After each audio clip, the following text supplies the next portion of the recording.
This is Movies in Contemplation with Jarokk and... Oh, am I talking to you? Jesus, yeah. Say hello to the night! God. Lost in the shadows! Coming in hot, people. Coming in hot. Hello. Thou shalt not lie. Oh, contemplators, we are back again. We are back, and we're still going in good and hard with good and hard. Say hello to the night! Say hello to the night. Jesus, okay. No cream tonight. No cream tonight. We were going to have him. Unfortunately, he is a little sicky McSickter. He was choking on the cream. He was Anywho, but today this is a Jarokk pick. A Jarokk pick. That is right. It is a my pick. And we are rocking with Lost Boys. The Lost Boys. The Lost Boys. We are looking at... 1987. That is right. 1987. Joel Schumacher directed. Joel Schumacher, he really does do things kind of across the board. You know, like, because he did this, he did Phantom of the Opera. You Phantom of the Opera, you did the Batmans after Burton. That's right. Yeah, Tim Burton did, like, produce. Yeah, he did like Forever and Robin. Batman Yeah. and Robin, yeah. But, yeah. Joel Schumacher. Yeah, see, like, with Joel Schumacher, I'm very up and down with him. Like, he makes some good choices, but I've never been 100% with his choices. Joel did St. Elmo's Fire and whatnot, but he did do St. that was Elmo's like Fire. his. I think St. Elmo's Fire was like this was only his fourth film. St. Elmo's Fire. I believe I missed it, man. I believe I cry on. All right. Anyway, so Jarokk. Yeah. What about The Lost Boys made you pick this film? You know, I liked Lost Boys. This was I was young and stumbled upon it, kind of similar to It. Like, I stumbled upon it, not really thinking that it was going to be a scary thing. That's honestly how I stumbled on a lot of my horror films as a child. I stumbled on a lot of them thinking... Well, it kind of makes sense, kind of like with when you were born. Yeah. Like, a lot of those good movies came about, and I can see, and you having like older sisters, you can get exposed to a lot of stuff that you probably shouldn't have seen when you were young. And that's honestly a lot of what. But at the same time, though, both of my parents worked. Like, my dad worked, all the time during the day. Mom worked sometimes 2 jobs, and if she wasn't at home during the day, she was out at night working. And that typical kind of 80s style. Like, the parents were never around, 90s, 80s. But it's not even that. It's just like, both parents had to work. So my sisters, babysitting me at the time. They weren't paying attention, so I would do whatever the hell I wanted. It was like you had a older supervisor around, but pretty much the TV was... Oh, that was my babysitter. That was your babysitter. The TV was definitely my babysitter. Yeah, for sure. No, I get that. Yeah. But for me, with The Lost Boys, I actually bought the DVD during the time that I was in this... I can't remember when I bought it, but it was during the time that I was going through my horror movie binge after watching, like, counting down to 100 most scary movie moments. Yeah. And I think The Lost Boys were in it. I tried watching it today, but there's a big chunk that got taken down off of YouTube. But I bought it thinking that I was going to love it. And the first time I watched it, I actually didn't like it, really. Yeah. This was my first time watching it, mind you. I just kind of thought, okay, this is really not my type of vampire at the time. And what's interesting to me is you saying this is that the style, like the dress, all of that shit kind of makes me think of you. Like the outfits and the fashion. I know, and that's why I think I watched it at an earlier time that I was still trying to get my... Like, find yourself? Really find... I guess, yeah. That kind of makes sense. Like, finding myself, really expanding my knowledge of the genre that I love so much now, which is, like, horror. I do enjoy a lot of the vampire films that are out there, and I don't want to give away right now how I feel about the film watching it, but I don't know, there was something about it, and honestly, still watching it, I still stand by certain parts of the movie that I was like, Well, let's see. Yeah, let's get into it. Let's see what happens here. So movie starts out. We're flying over. The camera's flying into the sky, and we're listening to that wonderful fucking "Cry, Little Sister." Yeah, and those kids, I couldn't help but there's this vine of this kid that gets a Christmas present, and it's an avocado. And he goes, "An avocado! Thanks!" And he really likes it.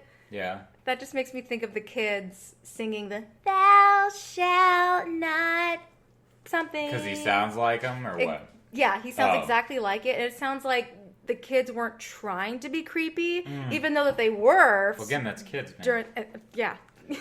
I like kids, don't get me wrong. I like kids, but I think at the same time, they're one of the scariest fucking things about, like, horror films or anything. Well, yeah, because when you think about kids, like, they're so innocent, and having them do anything that's evil, it's more than an adult, because... I mean, that's right up there with Pet Sematary. Yeah. Like, that's creepy we were shit. Talking about that earlier. Yeah, we were talking about that last episode. Go back to it. So this family moves into this area called Santa Carla, which I wish I did some research. I don't know if that's a real place. I think it is, I believe. Is it? I okay. think so. I'm pretty sure. Because for me, as a West Coast, I think it's in, I don't know if it's in San Fran, or it might be in San Diego. I don't know. Well...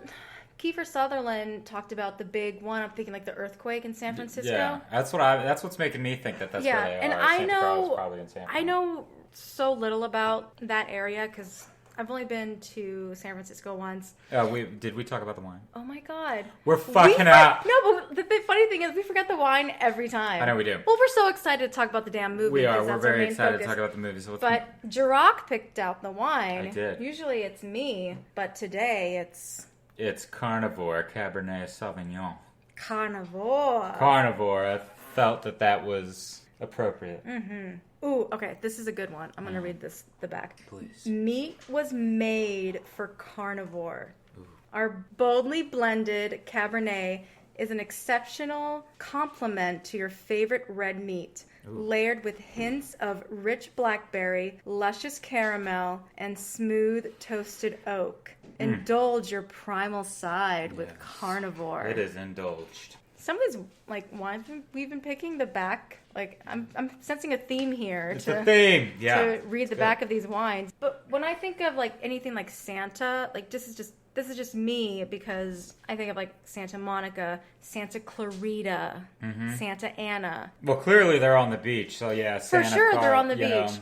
When we got a look of the area, I thought it was very Venice Beach mixed with Jersey Shore. That's the kind of vibe that I in the 80s. Yeah. That's what I got, the vibe. But the first scene was we're on a merry-go-round and we see Kiefer Sutherland with his gang and pretty much all hair extensions that life had to offer at that time. Yeah. They're just walking. Kiefer pretty much invented the mullet, you could say. I don't even, you know what? I have so many things to say about the hair, but time only allows us so much that I'll just briefly say certain things here and there, but it was rough. The hair? His hair. His hair? Yes. I did not enjoy his hair. Yeah. Well, that was actually his choice, if I remember correctly. Oh, my God. That was his, well, technically not, but Schumacher wanted his hair long. But it was the shortest of out of everybody's. Apparently his hair was long, and Schumacher wanted his hair to be long. So, but Kiefer, I think he went and he got the top cut, and he was like, well, Joel wanted it long, so I'm going to leave it long in the back, and I'm going to get the top, cut, and I'll leave it at that. And talking about because he wanted because Joel also wanted his hair to be white, because he wanted that aspect of, you're dead. So he wanted his hair to be, white. And Kiefer was all I pretty much invented the mullet because I didn't want to cut. I didn't want to cut. I didn't want to cut my entire hair. So but I wanted to cut a little bit of it. He thinks he's somebody because he thought he invented the mullet. I wouldn't say that he personally thinks he invented the mullet, but he pretty much at a con was forgive me for pulling off the mullet, because I'm pretty sure this movie is the reason a lot of people wanted to get a fucking mullet. Okay, but here's the thing.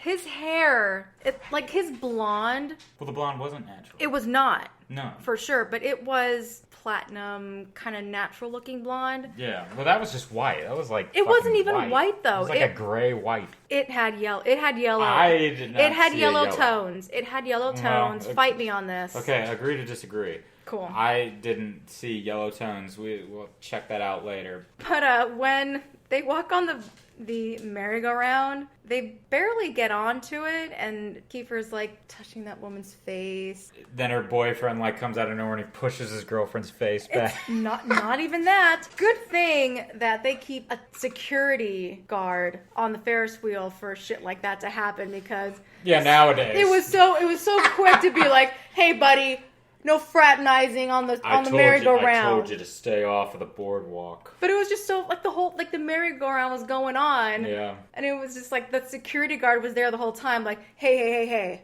I'm here to make sure things don't get fucked up here. Yeah. All right, this is a clean merry-go-round. I'm going to keep it clean. I want that, though. When I'm on the fucking merry-go-round, I want a security guard keeping me fucking safe. Get to stepping. Yeah. Get out. When we're on our fucking chariot on the merry-go-round, I want somebody there to fucking back us up. And Kiefer Sutherland comes out of nowhere. Reefer. But, he got up on him, and then he made the boys leave. And then he made the couple leave. He did. He made the couple leave. He was like, you two, get off the boardwalk.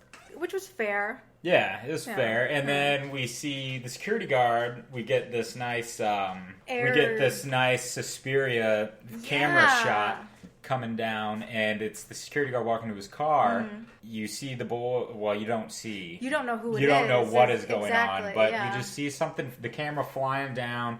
Then the security guard is trying to get in his car, and he can't get the door open. And then something pulls him up, and he literally rips the door off by hanging onto it when something grabbed him. Yeah. That's pretty terrifying. That is pretty terrifying. I really have to give it to the movie to really give that not showing everything that's going on. Some movies give it up right away to like what the monster is. This movie really... the timing was really good with showing things little by little. Yeah. And I'll get into that more. But I knew that this movie starred the Corey brothers. The who? The Corey Feldman and Corey Haim. They're not brothers, but... No, Corey Haim and Corey Feldman. I always thought of them as brothers because they just had the same fucking name. Right, well, the Coreys. Of that time. I've never been a big fan of either of them. Really? You weren't a Feldman fan? I was not. If they were in a movie, fine. I never really looked for them in movies. Like if they were in it, fine. But I don't know. I just thought that they were just a little too silly for me. But when we got... Well, Feldman's definitely pretty silly, but... Feldman is a caricature of everything that he does, but that was his thing and it got him work. It's fine. But we got to the family, Michael, Sam, and the mom, Lucy. They're moving into the area. Mm-hmm. Michael sees behind the sign, God, what was the thing? Murder capital of Santa Carla or something. Murder capital of the world. Yeah. They drive through, like, the town, and you hear the Doors, and I was... Yeah. People are straight. And I was just... And I think when I first watched this was before I started my little Doors obsession. God, the fashion was so good and so bad at the same time, because it really did... take me back to, especially now, my favorite author, Francesca Lea Block. She's been sharing, and I told you about this earlier. Yeah. She's been sharing a lot of her photos of her life that kind of manifested to her book, which, oh my God, please, I hope this still happens. I don't care. But Witsy Bat, please become a movie at some point. They keep pushing it back and pushing it back. But Witsy Bat, I'm really starting to learn from her posts. It was her. This is her life. This was her the whole time. The people in the books are, as far as I know, until she shares more, are real people. So it was just very punk. It so reminded me of Venice Beach, and it just really gave me that Cali vibe that I wish I was around for. Yeah. I really wish that I could go back in time and be, on, Sunset Boulevard between, the late 70s, early 80s, and get to, be around, all the bands that would go to like the Whiskey, the Rainbow Room, and like the Viper Room and all that. Yeah. But it just gave me very that. But they don't really like show how far, but they go to, well, it's Lucy's dad's house. It's their grandpa's house, Bernard Hughes. And it's very country. Mm-hmm. So it's kind of, I really didn't connect this right away that, oh, okay, maybe this might be a bit of a drive for them between the town with the fair, the carnival, but I'm sure it was. He's as country as a biscuit and completely out there. I love the grandpa. I love him. He's so funny. He is that, like, yeah, he is. He's a fucking interesting cat. I mean, fuck, they meet him. Well, they go up to him and they're like, the boys are like, is he dead? Because he's just laying on the porch. He's just laying there. He's laying on the porch. And they're like, is he dead? And then he goes, I'm playing dead. Thanks for noticing. Just fucking around. I kind of had to get a little, like, your dad vibe a bit. A little bit, probably. A little bit. Yeah, kind of. Just a little bit. Kind of. But, especially with, like, the soda. Like, my dad's not an alcohol drinker at all. No, he loves his soda. Yeah, he loves soda. The man doesn't drink water. And that's how that grandpa is. The grandpa is like, don't touch the second shelf. That's mine. And there's nothing but, like... root beer. Yeah, root beer, Coke, or whatever in there. Mm-hmm. But, he's got all that shit in there. He's got, like, fucking bonbons or shit in there. And peanut butter or something. He's just like, don't do that. And there's all these, like, dead animals around. And he's clearly a taxidermist. Taxidermist, yeah. And even Sam says, oh my God, this is so giving me, like, Texas Chainsaw Massacre vibe. Because it really did. Mm-hmm. For sure. I was ready for, like, Leatherface to come and be like, with the meat cleaver, like... He's got antlers and all kinds of shit all over his walls. He's got... a lot of all kinds of creepy shit that I don't care to be around. Yeah. But then they go out to the town. Mm-hmm. Lucy, Sam, and Michael to kind of like get a feel for the area, and it just seems like a very like good time place. You got a Tim Capello concert going on. Oh my God! And I will say this: that is the reason why I played the fucking tenor saxophone in school. Are you kidding me? Nope.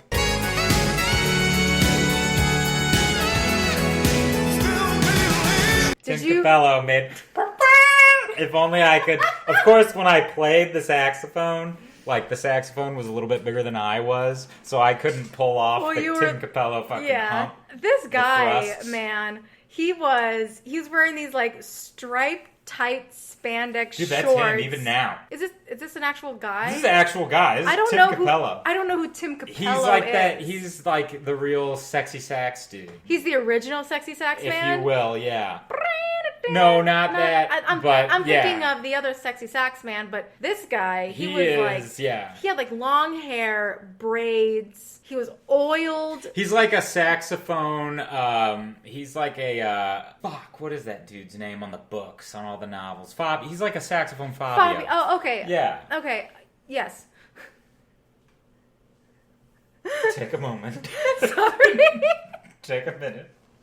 Oh my God, Pass the wine. He really I need more wine for this shit. He's just so the Fabio, but just he was. He still believes. He was so into the performance. Like I actually thought that he really was singing. To be honest, It probably was. But just the fact that he was just so like, and I also thought of a Stinky Pinky. Oh yeah.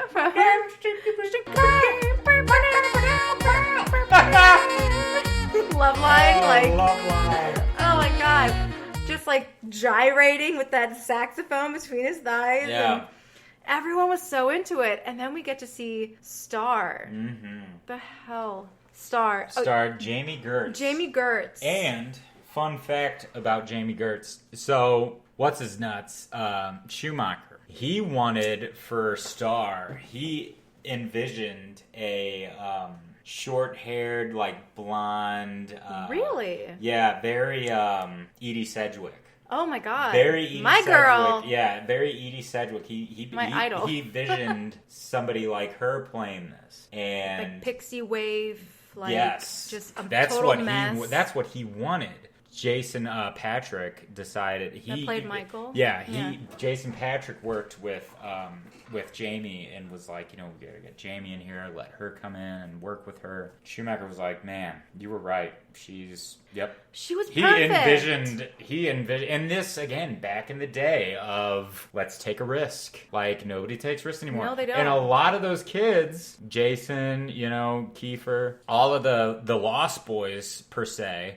This was a lot of their first films. They looked like misfits. They were all like 18, 19. I don't think one of them were over 20 for this movie. Yeah. Jamie, a star. I immediately got this free... Like Esmeralda, gypsy woman, free-spirited goddess. That who wouldn't look at her and not see something special? Right. Like she even had, she was wearing white, which was a great choice with her dark hair. She was a little tanner. She had that really long, gypsy skirt going. Just so majestic. Shit, I would look at her and be like, hey, girl. Mm-hmm. But yeah, Michael takes a liking to her and starts to follow her around. What the fuck is his name? Who? Oh, Edward Herman. Oh, yeah. Good God, Regina, it's a bomb. Get rid of it! Yeah. Good God, Regina. I have never seen him in anything other than being the nerdy dad, or the cool dad. Yeah. Perfect casting for this. So I'm going to tell you right, he was so fucking excited to be in this because I bet you he hit was. the nail on the head. That's all he plays. He's typecasted a lot. He is typecasted. And yeah, he's like a Tony Award winner. Yeah. But great actor. He's an amazing actor. Amazing. Rip. But yes, R.I.P. Yes. But for this, he was like, I got to kind of be the sexy, guy that people he got wanted. to be Dracula, yeah, pretty much. Essentially. He was playing Dracula. Yes. The role of someone that was luring, sensual, mysterious, likable. Mm-hmm. But wasn't stupid and did not let his thirst get away from him. Calm, collected, cool. He made me completely okay, yeah, for sure. Oh wait, no. There's no way. There's no way. But wait, he had you guessing the whole film. He had me guessing the whole time. Film. Even after watching it. I mean, I haven't watched it in years. I remember thinking okay, I remember there's something up with this guy, but I can't remember because I like him so much. Yeah. Star is kind of playing not hard to get, but she's smiling at Michael and just and she's reeling him in. And you're not sure why. Then she gets in the back of David, Kiefer Sutherland. Mm-hmm. I hate his name so much. David! We're just going to call him David from now on. You hate Kiefer Sutherland? Kiefer Sutherland. How horrible. It's not it's a bad name, but it's just so... I thought my last name was... Kiefer. You don't like Kiefer or you don't like Sutherland? No, it's just the two names together. Okay. Kiefer, because it's Kiefer with an F, and then you got the with the TH. Sometimes I would be Kiefer Sutherland or Kiefer Sutherland. I don't know. Just something about it. It just doesn't... Yeah. I don't know. His name makes me angry. Yeah. But David, he's just playing that cool, I'm the leader of this gang, and starts getting in the back of the bike, just whatever. But still, it's, but Michael, this isn't where I want to be. Yeah. Kind of thing. So she's kind of leading Michael on a little bit. Well, yeah, she's leading him on, and then Kiefer interrupts her going with him. You find out why, but she's gonna go with Michael and go on a little date, and then Kiefer's all like, "What are you doing, Star?" He's like, "Get on." See that? And he goes, "Michael, why don't you come with me? Come with us, Michael. Keep up." And that at first, I definitely I had to watch this movie more than once for sure because I wanted to make sure that I really understood everything, and I'm glad I got to do it. But before we get too deep into that, innocent Corey, Sam, goes into a comic shop. Yeah. And meets other Corey. The Frog Brothers. The Frog Brothers, yes. Edgar and Allan. Yeah. Like Edgar and Allan. Like, how is that not like you can like even Michael says something like, "Oh, were your parents ex-hippies? Like I was totally gonna be Moonchild or Moonstar." No, he says that to Star. I know, yeah, he does say that to Star, but like when you see the Frog Brothers' parents, they're just they're hippie to shit. They're totally hippie to shit. You can tell that they're high off their rocker. High off their rocker. You can tell that they love Edgar Allan Poe. Yeah. So of course they would name their sons Edgar and Allan. But they were just like so intense at first with Sam, and Sam had to like comic book flex. Well, look at his outfit though. He pretty much wore a trench coat like robe. Oversized. And an oversized like button down like Hawaiian shirt. Yeah, and I think that was, I don't really know what they were going with. I don't know either. For that. If they were going for like a Broken Mall kind of look or some shit. Maybe.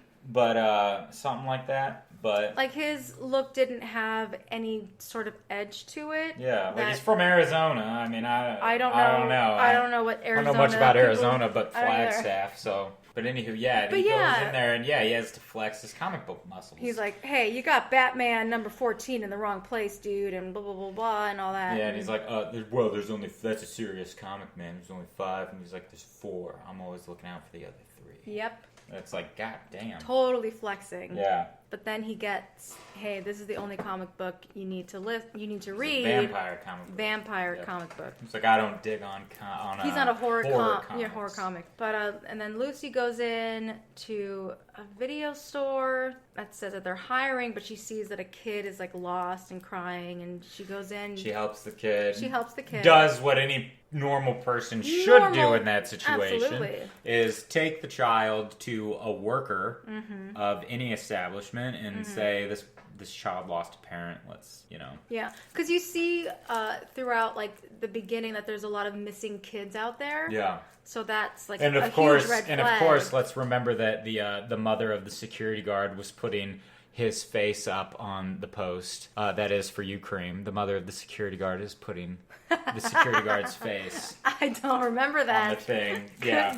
Good for you on that one, Jarokk. Yeah, thank you. But we see Edward Herman Max as Ed Herman. That's weird. Yeah, sometimes IMDb does that shit. But weird. Anywho, yeah, we see he Edward Herman. He really took a liking to Lucy, I guess, like her like compassion, and then you see like the little gang, the boys, and so you get that connection of I told you not to go in here. I told you not to come in here anymore. Yeah, and he stares at him. He gives him that firm father like get out, fuck out of here. Yeah, but I didn't catch that at first. I thought it was. Because you already saw the security guard, didn't want them around. Like, you just thought, okay, these were the hoodlums that nobody wants around. It's bad for business. And Lucy needs a job, and he's like, oh, yeah. Well, he knew that she needed a job for some reason.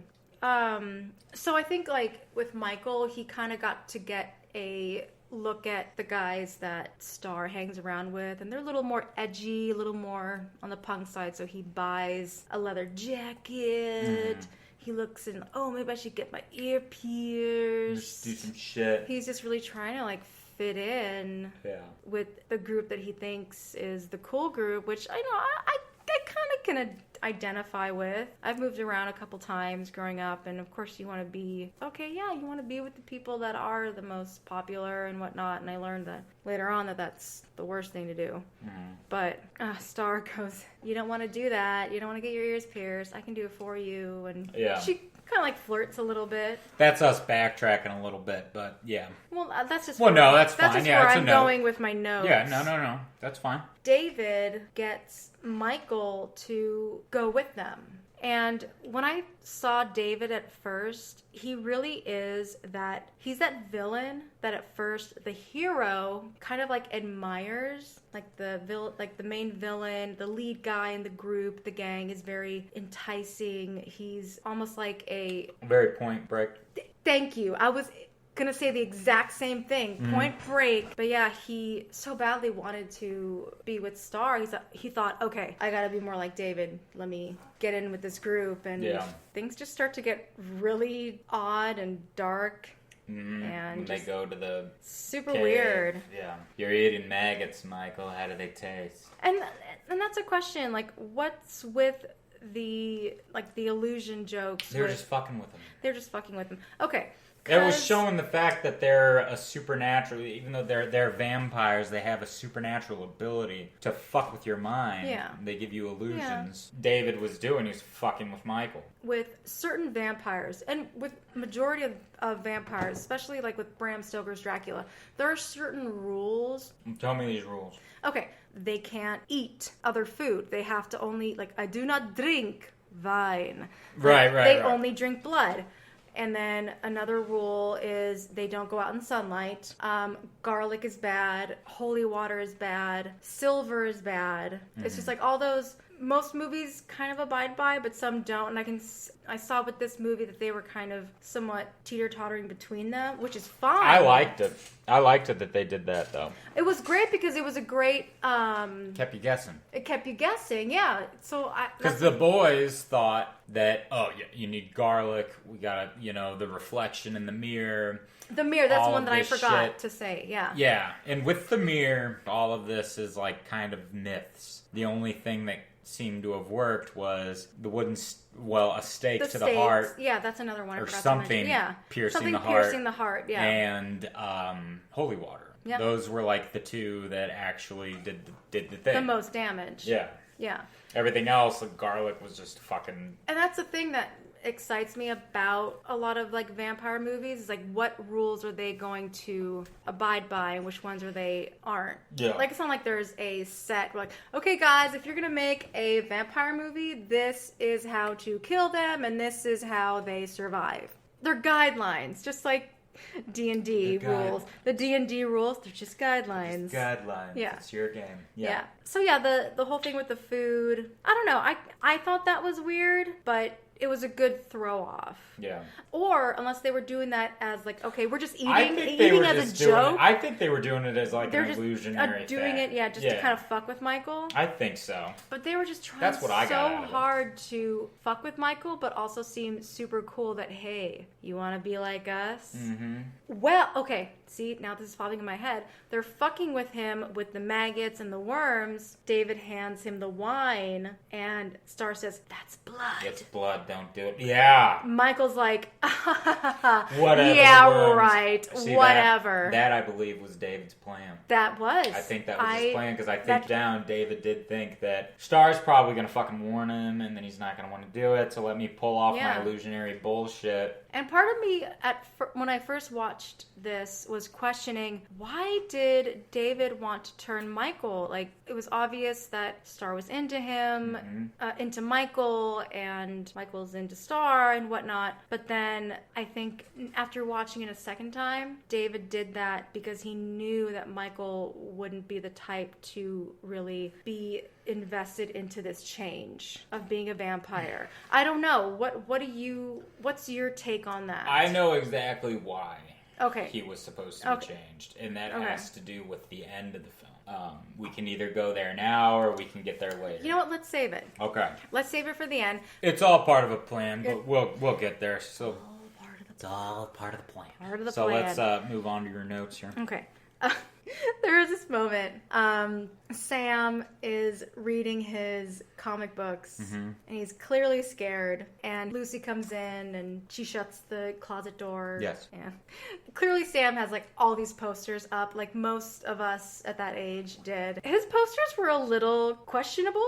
Yeah. Well, he's got a random Demi Moore poster. He's got Rob Lowe, sexy Rob Lowe with his shirt halfway up showing his abs. Before we say that it was Demi Moore, what did I say? Oh, you thought it was a dude. I was like, who is that dude? Yeah, you're like, who is that dude? And I was like, that's Demi Moore. And then I said, oh shit, fuck me, right? Because ever since I cut my hair short, you look like Demi Moore. People have said that I look like Demi Moore. I'm like, cool, I'm fine. I don't care. I'll look asexual. Doesn't matter, dude. I'll Demi look Moore was asexual sexy. as she was, and she still is. Yeah, she was sexy as shit back then with that Ghost. I just thought it was. Yeah, everyone. Yeah, it's like, oh my god, you got that Demi Moore like look going. Yeah. Cool. Shit, I'll shave my head and G.I. Jane all over this. Fuck yeah, let's do it. But then yeah, he had this like Rob Lowe pic that was like very Tiger Beat, like I'm gonna like be sexy. Get my shit up. That was that was weird. That was really funny, but it was. Yeah. It was just funny. Like I bet, like at the time, like in the 80s, go like, take your bath. What? Is what Michael says. That's true. Go take your bath. But yeah, I guess at the time, all your idols, you would put them. Hey, put them up. I mean, I had a shitload of chicks plastered up on my I might get a fucking topless had, Dwayne Johnson. Who the fuck knows? Hey, motivation, right? Yeah, whatever. I mean, I had Garbage. I had Gwen Stefani when she was in No Doubt. I had Tank Girl, obviously. Mm-hmm. We all know that I'm obsessed with this. Yeah, I had Schwarzenegger posters. Yep. Okay, I went through but they ate food. Yeah, like Michael just kind of gave me that vibe of like really being a follower. Mm-hmm. And it was hard at first to get on board with that because, like, dude, like you're just trying to fit in with the bad, the bad group that you think is gonna make you popular with the girl. This was when they were on the train tracks and hanging down. I was like, let go, Michael, you're one of us now. I think it was just that typical guy, let me just fucking compete against you kind of thing, because when they take you to the race, they weren't even, Michael was like, I can't beat your bike. But Michael is trying to race David and then almost goes off the cliff. And then he gets pissed off, goes over and punches David and is all like, you and me right now. Just you! Yeah, just you! Let's fucking fight. Yeah. And David's just like, Michael. And then they go to the train tracks, and then everybody jumps down, and they're just hanging. And Michael falls, but he doesn't even look like he's falling. He looks like that was after he let go, yeah. After they were all like, Michael, the train tracks are going, and Michael's like, what the fuck is wrong with you? And he's like freaking out, and then everybody starts letting go, and then Michael lets go, and he falls in his bed. Yeah, and that's... So I think, to answer your question, I think that was just, trying to fit in or trying to compete. Get the girl. Yeah, trying to get in with the group so that he can get with Star. But yeah, and then he starts to show signs of him becoming a vampire. Yeah, changing. And Sam kind of catches on because he's reading that comic book. Yeah. And then you really start to see, holy shit, he's sleeping all day. He can't look at the sun. And there's that moment when he almost fucking kills Sam. But yeah, Sam's in the tub. And Nanook, the husky, is in the bathroom with Sam. Michael is trying to open the door, and Michael opens. And now I'm going to tell you this right now. Every time I watch this movie again, it doesn't fucking matter. I know. It doesn't matter the time difference. I always forget, because this is how perfect this scene is. I always forget what happens. Yeah. I always forget what happens in this scene, and it scares the shit out of me. Scared me. Yeah, but Michael he pretty much busts the door open, and Sam goes under the water right before he does, and he's like gonna get ready to go grab Sam, and then Nanook just starts growling and is just like freaking out, and then Nanook jumps and charges at Michael. Yeah, tackles Michael. Bites the shit out of his hand. And they both fall down the stairs. Yeah. And then Sam shoots up and is like, Michael? And then goes out into the hall. He leaves the bathroom, and it's dark. It's quiet. There's nothing going on. No music going on either. Nothing. It's super quiet. It's so creepy. Yeah. So he starts going down the stairs, and he's like, Michael? And then you just see Michael standing there with blood all over his hand, and he's just like, looks up at Sam, and you're like, fuck me, dude. What'd he do to the dog? Exactly. Yes. It was like, what did he fucking do? And then Sam's like, what is right? And he goes, Nanook. And he goes, what'd you do? What'd you do to my dog, dick? Asshole? And he's like, he bit me. This is my blood. And then Nanook just comes out of the corner, and you're like, oh, thank God. I know. Nanook survived. You can kill all the humans you want, but if you go after a fucking animal, I'll flip the fuck out. Especially a dog. Mostly a dog. I'm going to freak the fuck out. I get so sad when I see that shit happen. The thing is, you know the movie. I know. Dogs get hurt. And that is what fucking scares me though about this movie, is that there is so many parts where they put Nanook in danger. And I always forget. I'm always like, oh my god, what's gonna happen to Nook? I like feel like MacGruber. I'm just, hello, are you guys okay? Tug. I don't know MacGruber. I know you don't. And well, congratulations. Don't you dare even late. say it. You fucked up. Anywho, but no, like Nanook, I always fucking forget because they do that so well, though. They do, especially with the Nanook scene. It's like both times. What is There's gonna fucking scenes. happen? You know, it's like it just takes you there. It's like, oh my god, because with the humans in this particular film, you kind of think about it. In this, you know, Cream kind of made a point to this in it. Like, there was a time Hollywood had a thing against, like, killing kids. Yeah. And it was like, so you kind of automatically go to, you know, nothing's going to happen to the kids. Yeah. You know, they're safe. Nothing's going to happen. But the dogs, it's like, they're usually the first, especially in, like, horror films, to, like, get fucked up. They were. Like Friday and just, oh my god. See, that's why a lot of those older horror movies scare me the most, because they fucking kill the damn dogs. I know. And a lot of the time it's like they're like gladiator breeds and that get choked babies. out. Right. Yeah. It's usually the gladiator breeds. And in a way you can kind of think about it, that's probably what made it so terrifying. Because dogs, a slasher or something just killed a fucking German Shepherd, or just killed a Rottweiler, or a Pit Bull, like some of the toughest breeds that today look so frowned upon. Yeah. Fuck society. I mean, it made me think about like Halloween when Michael Myers got that dog and he just like slowly brings him down to the ground. Ugh. Okay. Anyway, I can't talk about this anymore because it's making me like more upset. I know, it's making me nauseous. But moving on.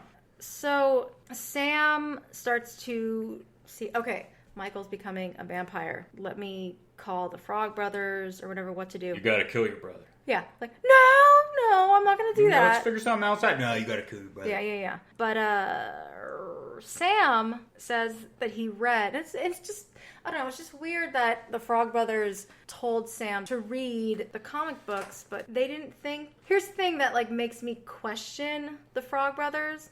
Like, they claim to be these, like, not like badass, but these skilled vampire killers. But they didn't know that in order to stop vampires from procreating, like, you know, just make more and more and more, they didn't think to kill the head vampire. They didn't know who it was. They knew. But it didn't seem like they made an effort. They were just like, oh, well, I don't know who the head vampire is, but let's just start killing them all.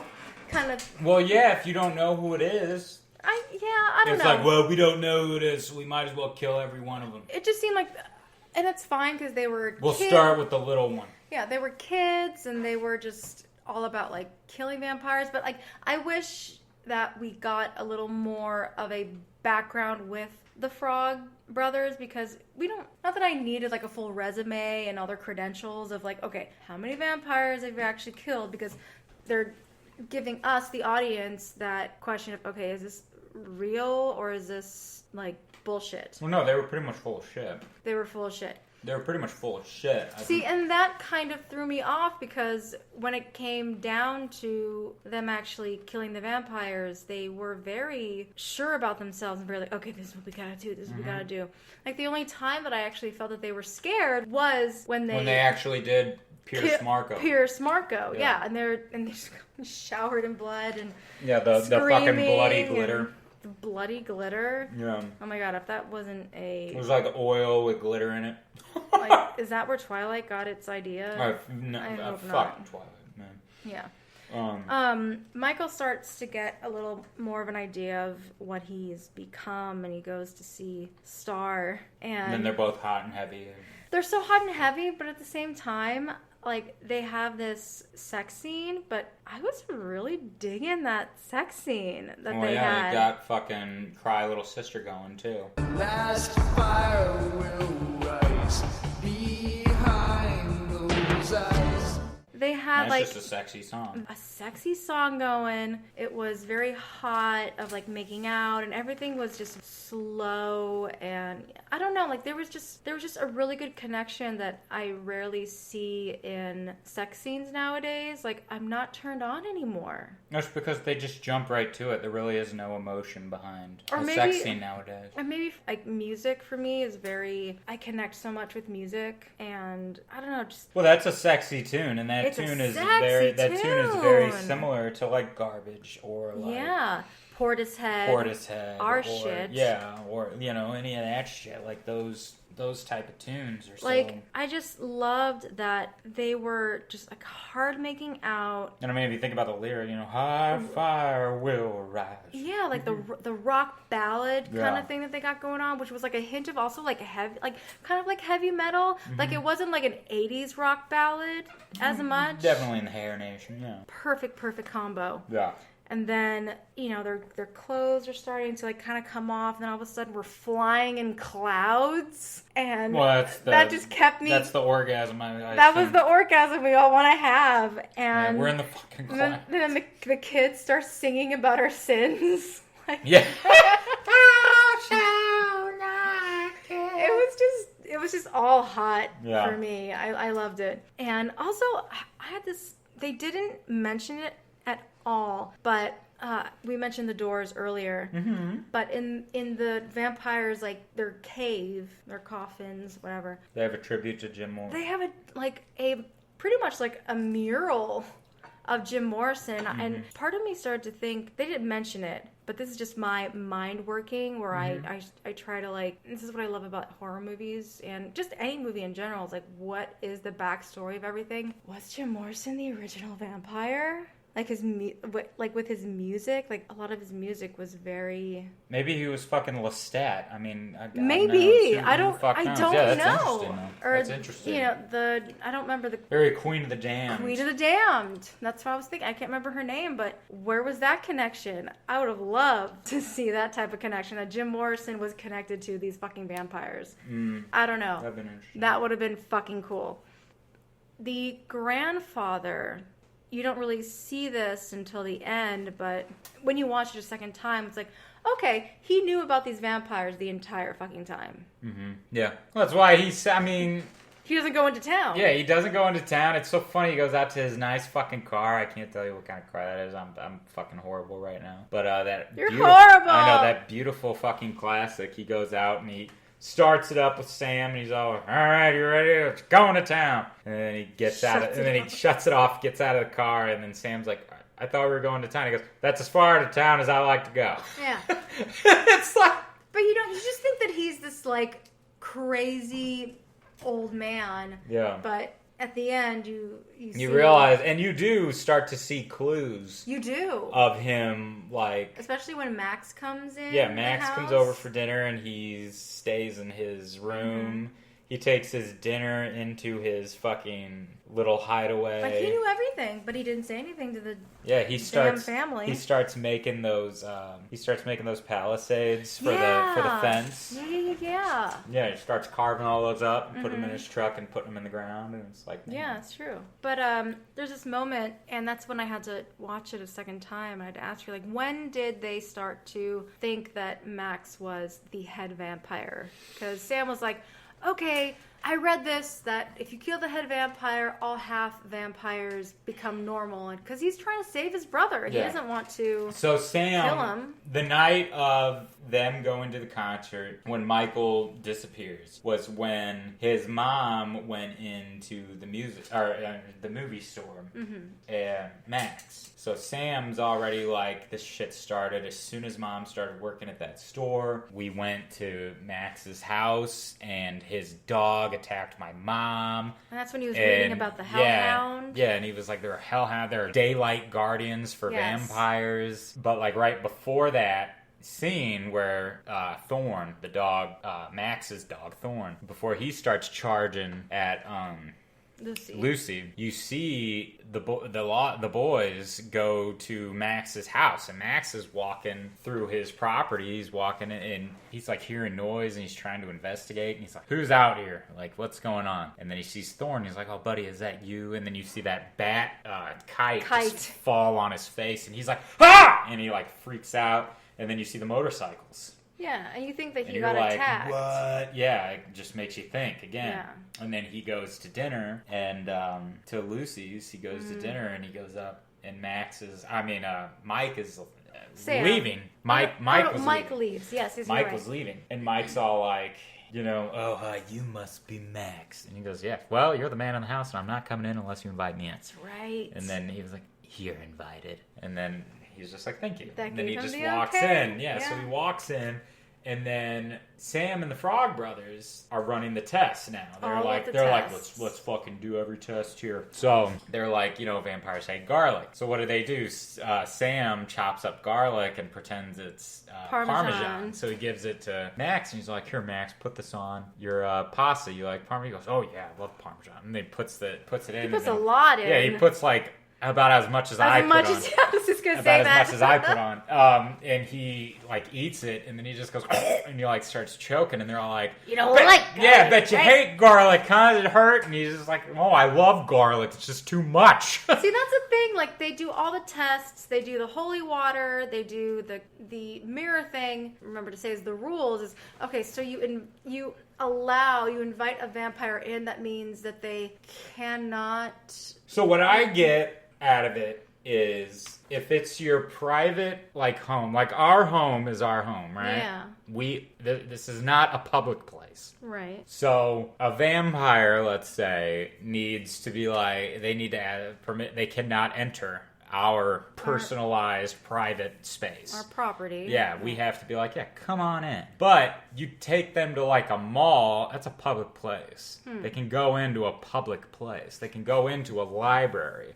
Church, probably not. Yeah. But, they can go into public places because the public is invited. Oh, okay. But a private residence, you're not invited in. I know this isn't the best source, but when I'm thinking of Dracula, Dead and Loving It, when he goes into the little party and he's dancing with, what's her name? The redhead. Oh, Lucy? Well, she's not technically Lucy. I thought Lucy was the redhead. Well, in Dracula Dead... I love him! Isn't that Lucy? Well, in Bram Stoker's Dracula, yes, Lucy's the redhead. But in Dracula Dead and Loving It... Oh, yeah, she had brown hair. They swap. Yeah, she had a It's brunette. weird, because the actress, I guess, has red hair. I don't know what they do. But when she's doing I don't know if it's the tango or the paso doble or something. And Mina, when he was dancing with Mina. Mina! Yeah, when he was dancing with Mina. Okay, yes. Yeah. God, I could not remember the name. But they're doing all these acrobatic shit, and they have the mirrors point, and you don't see. Oh, you just see her floating. She's like, oh! Yeah. Yes. Yeah. He was invited, but I'm not going to rule out that the rules of Mel Brooks is going to be the same thing for something like The Lost Boys. But still, I don't know.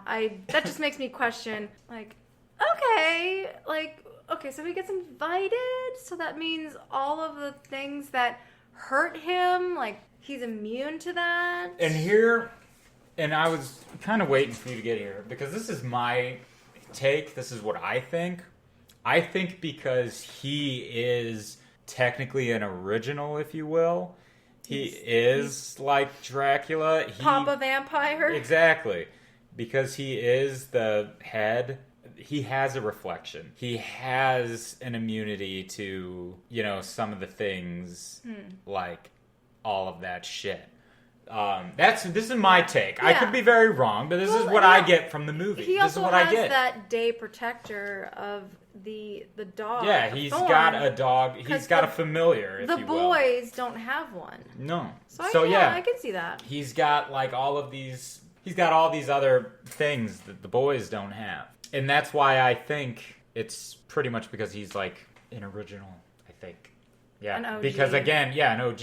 Because again, the thirst doesn't really drive him, and he makes it very clear throughout the movie. he's like, because he starts, when Lucy is talking about her sons and Sam, and they're at dinner, and he's like, boys need discipline. Yeah, you're right. Boys need discipline. That's why they need a mother and a father. Like, this is what boys do, da-da-da.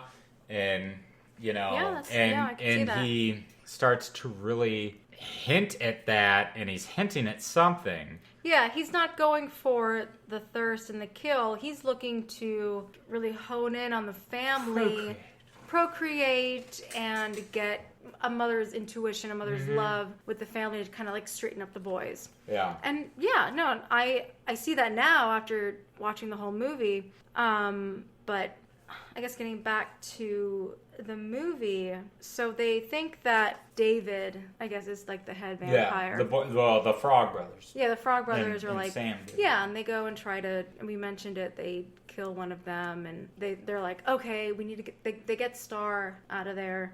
And they get Star and Laddie. Oh yeah, that's right. The little boy. Is that her brother? No, Laddie was just another boy that just went missing. He was like abducted or something. Okay, I wasn't sure about that. And which one of them was it? Dwayne. I think Dwayne was pretty much Laddie's. Dwayne pretty much was around Laddie all the time. Well, he was always with Laddie, bringing him up behind the bike kind of thing. Maybe Dwayne, that was his brother. I don't know if it was or not, but Dwayne definitely took a liking to Laddie. Yeah, and that's another you don't really get to see too much about the other boys. You just get to get to learn. You really only know about David. Yeah.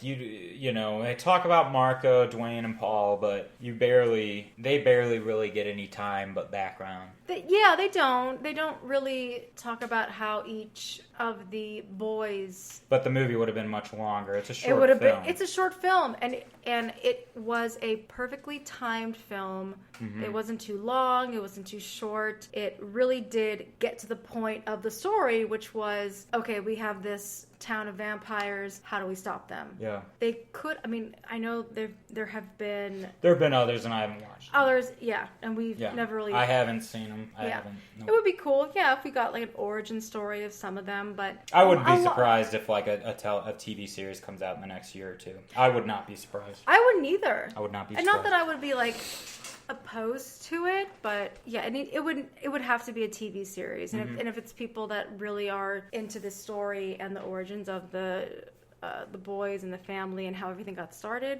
totally cool, but not for a movie.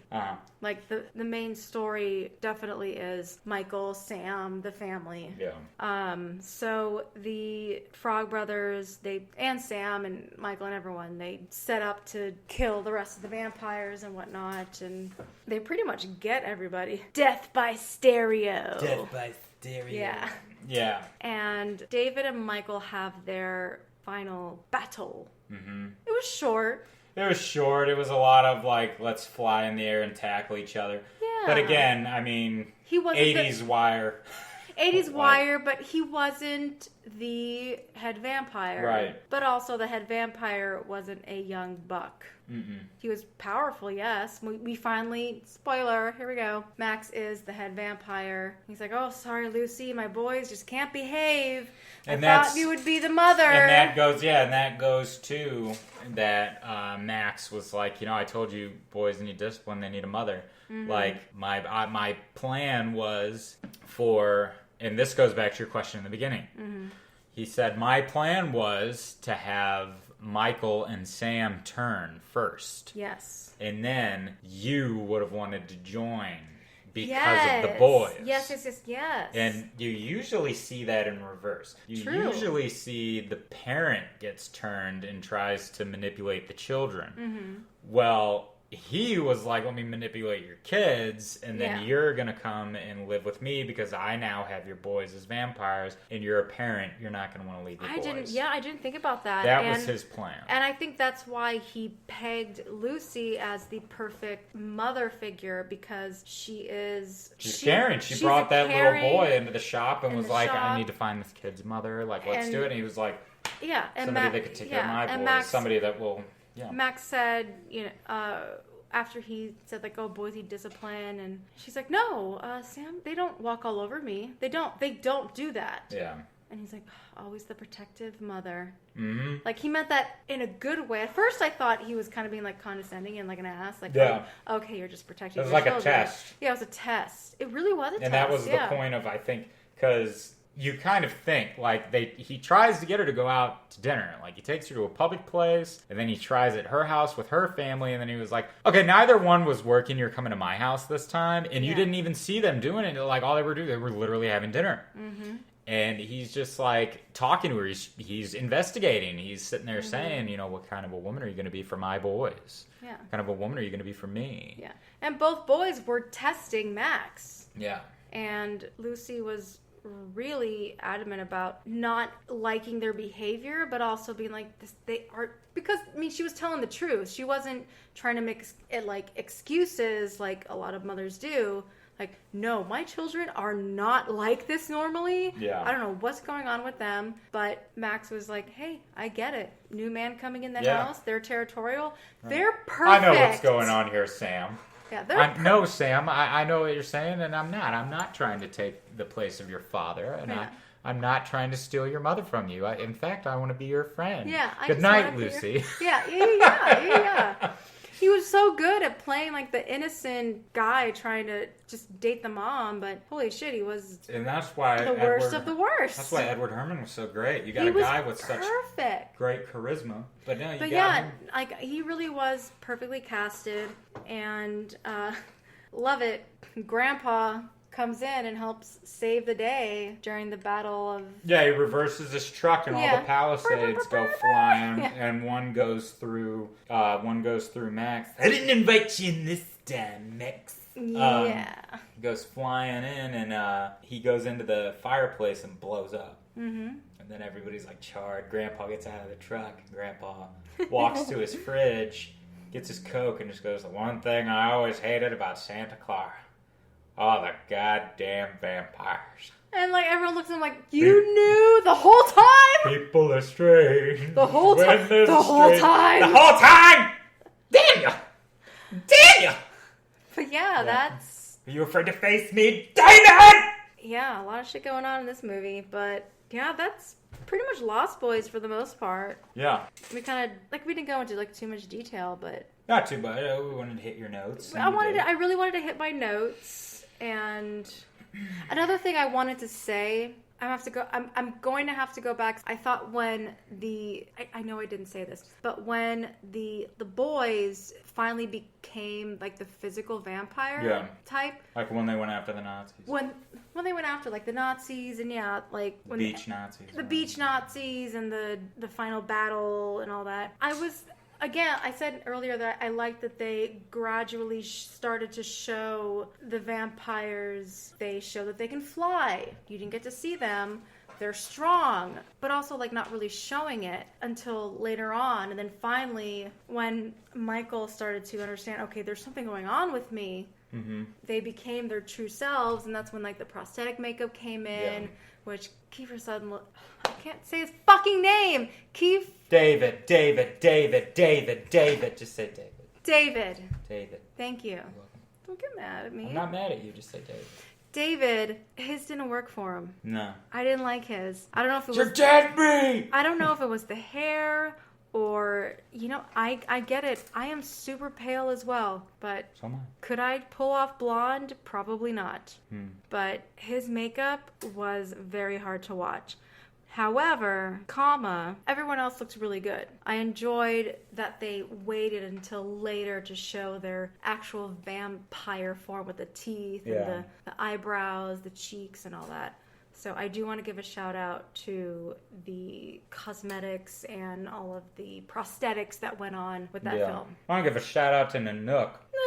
For being such a fucking badass throughout the film. She was such a badass. She was the best. And what was scary again, another part that made you scared was that Nanook was tied to the fence. Oh my god. And Sam goes running out there, and then Michael goes running out there, and everybody's trying to save Nanook. And they got that bird's eye view of like the vampires coming in. And then they get Nanook, and then Nook has that badass moment where she takes out Twisted Sister, you know? Let the good times roll. He fucking tackles him into the tub. Garlic don't work, nerds! And then that was a good moment. Yeah, he's just like, holy water, goon, whatever the fuck he says. Yeah, whatever he says. And then the Nook just tackles his ass in there.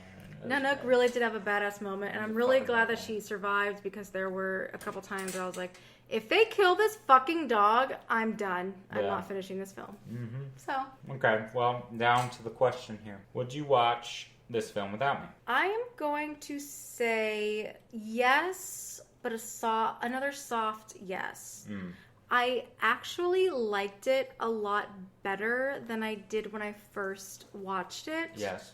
Like, at the time when I watched it, and I still can't remember when I actually bought this. I've been trying to go into the catacombs of my mind and when I actually bought this and watching it and not liking it. But, you know, this time I enjoyed it a lot more than I did the first time. Yeah, okay. But yeah, it was a lot better than I remember. The Coreys, I wasn't a fan of. There's still parts that I was just like, ugh, okay. Well, they were that comic relief. That comic relief that I didn't need. Yeah. But I was able to look past it and be like, okay, there are cool parts. Kiefer Sutherland, David. I personally would have casted someone else. He is not the type that I would see. Maybe because there's this role that he plays in a really not, like, I mean, it's an okay movie. They played it on TV all the time. I can't remember the name of it. It's either like Highway or Freeway or something with Reese Witherspoon, and he plays this horrible, creepy guy. But just something about him just creeps me out, that he doesn't come off as, if I were the hero of the film, I don't find anything about him to anything to admire or inspire to be. He didn't lure me in. He is just, his look just didn't. So wait a minute, you don't find him intimidating, is what you're saying? Well, I find him, he's intimidating, but he's not, he doesn't want to lure me into his world. Like, I want, like, if there's... I get what you're saying. If there's... Yeah, if there's a gang or whatnot that... Okay, because the difference between Patrick Swayze, you feel for Swayze, and Swayze makes you really fucking, and it makes you hard, and it makes it hard. And that's the point with Keanu. It's like, man, I fucking love you, but at the same time, dude, you're committing crimes. And and if they weren't but going you're a hell of a fucking guy. Yeah, if they weren't going for that, fine. If you wanted him to be a villain right off the bat, then you did it for me. Yeah. There wasn't enough. I wanted to go on this ride with Michael. On that defense, I just go back to, dude, this is a teenage coming-of-age story, and how many of us hung out with a bad crowd because we had fun. They did shit that made us feel good, that made us different, and we were like, you know, yeah, let's fucking chill with them for a little bit. I swear to you, everybody has that moment. Absolutely. And I think that's what they were pushing at. I think it wasn't necessarily a kid, come on in. It was like, no, 9 times out of 10, kids want to go hang out with the bully, the asshole, the whoever, because something that they think is it makes them feel like they'll be safe, if you will. Fuck, we're that age. So it's like, yeah, we're gonna go with Swayze because he's a down-to-earth fucking dude. He's somewhat of a hippie. He's very nature-esque. In tune with the earth, and he's just, the shit that he says makes a lot of sense. Yeah, you know, he's a free spirit. Like, that's the difference, you know, and Society then you got... did him dirty. Right, and then you got David, who never grew up. He's stuck as an 18-year-old. That's true, yeah. And he's just like reliving high school. We don't even know how long he's been around. Yeah. So, yeah, no, you make a lot of sense, and this is why I love doing this podcast. Like, us talking about it really opens up my mind a lot more. Yeah. Get your perspective and other people's perspectives. Agreed. And so, yeah, I'm for it. Hell yeah. All right, folks. Well, that was Lost Boys. That was the Lost Boys. Moving on. What will the next? Oh my god. Okay, so this has been really fucking hard for me because horror movies are my bread that spreads my butter. I don't know what else to say. Jesus. It sounds so stupid. But the butter that drowns my popcorn. Give me the butter, baby. The butter, baby. Butter, baby. Give me the butter. Put it in your purse. Put it in your purse. I have one that I'm going to put on the back burner for now because I know I want to see the extended version of this. But we're going Suspiria. Ooh, good choice. Yeah. We're kind of going off the template of our podcast, but Jarokk has seen this. Well, my first time watching this was with you. Yes. Yeah, my first time watching this was with you. That makes me so happy. Yeah. And we're going to rewatch it again and again and again. And we're going to fucking talk about it because this is one of my top horror films, like top 5, baby. Mm-hmm. For sure. That's going to be another episode. Please. And we're talking the 70s Suspiria. The 70s, yes. Thank you for bringing that up. The 70s Suspiria. We did attempt to watch the remake. We might talk about it. We might not. Let's just leave it at that for now. But just for those of you that want to watch Suspiria before we do it, please watch the original. And you know what? Just watch the remake just to get an idea. Just if you like what you're hearing, subscribe, like, review. We are everywhere across the board where you can find podcasts, movies in contemplation, all over Instagram, Twitter, Facebook. Give us a shout out. Yeah, like and subscribe, gang, and we'll talk to you cats next week. Yeah. All right, bye. Bye. Cats. Jellicle cats. What the fuck?